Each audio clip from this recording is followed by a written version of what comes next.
Hey there, Reverend Sully, Eric O'Sullivan, ordained on the internet. As always, the caveat, please do not burn your hands holding on to my hot takes. If you do, well, that's on you, pal. And it's time for Saturday Star Wars. First, a sip of coffee. Ooh, that's good. Guatemalan Huehuey Tanago.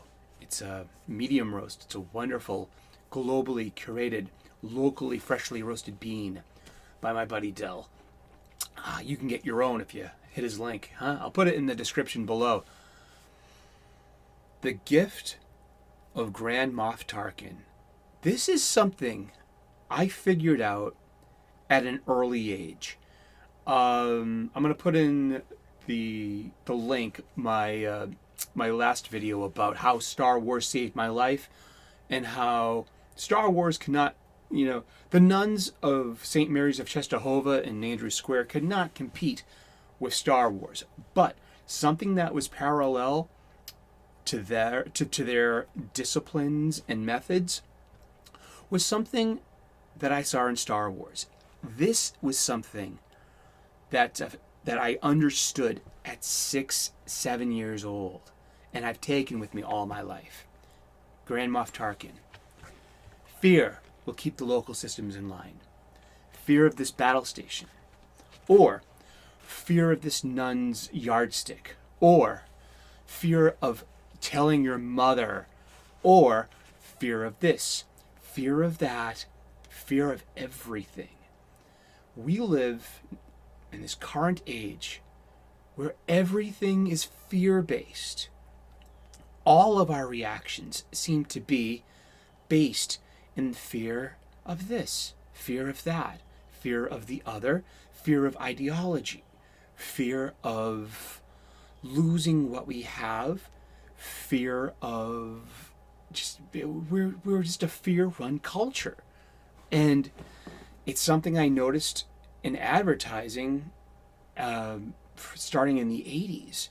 And how if you can look at some of the commercials, if you still watch commercial television or radio and listen, I don't.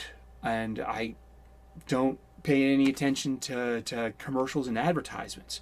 But try to pick up on the subtext of how fear-based it is. The consequence of not using this product or of not taking this action. The news today, everything is fear-based. Fear of political things, fear of biological things, fear of cultural things, and fear being used as leverage to motivate you into doing something, well, you might think that you should not ought to do. This is the gift of Grand Moff Tarkin, that fear is your motivator. Fear will keep you in line. It's just, and I learned this from Grand Moff Tarkin, and that I instantly associated with the nuns of my Catholic school. And unfortunately, the consequences of my, proto-ADHD behavior and emotional, my emotional well-being at the time, and fear of my mother, because she had to keep this wild child in check somehow. And I was always being ratted out by the little birdie. If I ever caught that little birdie, I was gonna... But a little birdie told me that you were playing there, a little birdie, and the Spanish have a great word for it, papao. ¿Tú quieres papao? Oh, no, mami, no quiero papao. It's papao. And my Spanish friends are like, hey, gringo, how do you know papao? We all know papao, huh? When mommy takes off the flip-flop, you're getting it. That's 20th century wisdom. I mean, and but fear will keep you in line. Fear does not keep me in line, really. I've transcended my fear with purpose, with spirituality, and with knowing that I can't be sold on that BS. I'm not going to be sold on being scared of the other. I'm not going to be sold on fear of going outside or staying inside or staying, inside the lines. I've always been a maverick and an independent thinker. I've always been a nonconformist. It's just the way I was born and who I am. I can't be sold on fear. I can respect that it exists and that you're trying to sell me on fear-based initiatives. But it's not going to work on me. Then hopefully you can have that same sense of purpose and same sense of fearlessness and not ignorance. Respect fear, and it's there to warn you about stuff. But to have it be the guiding principle of your life, as it's said on the internet these days, get outside, touch some grass, get over it. You can't live life being scared of everything, being scared of other people, letting that be the sole motivator in this culture. I mean, seriously, look at some of the advertisements. I mean, are they trying to motivate you by trying to generate your fear? It's everywhere out there. It's in the news. It's in social media. It's in the fear of cancel culture. Seriously. I mean, it's, social media to me is a giant Etch-a-Sketch. I mean, it's all pixels and it's all drawing on sand. And high tide's going to come sooner or later and wash it away.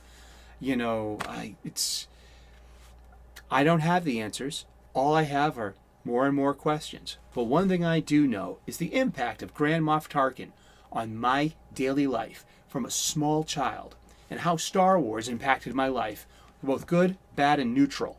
And, I'm grateful for the lessons learned by Grand Moff Tarkin here. Peter Cushing. What a cool bad guy, huh? Slick and just got it going on. And he scared the heck out of me as a child.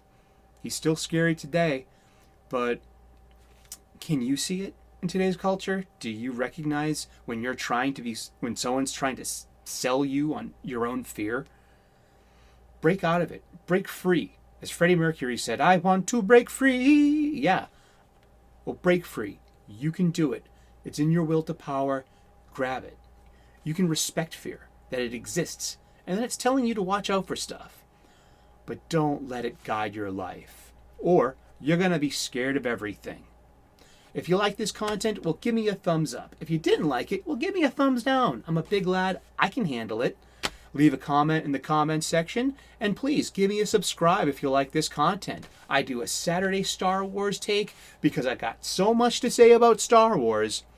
I'm going to say it once a week and parse this out, okay? Well, may the Force be with you, and please, don't let fear run your life. Thank you. Namaste. Oh, here we go. We got to do the outro.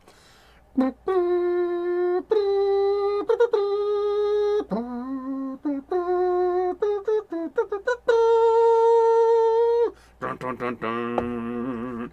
Thank you so much. Bye-bye.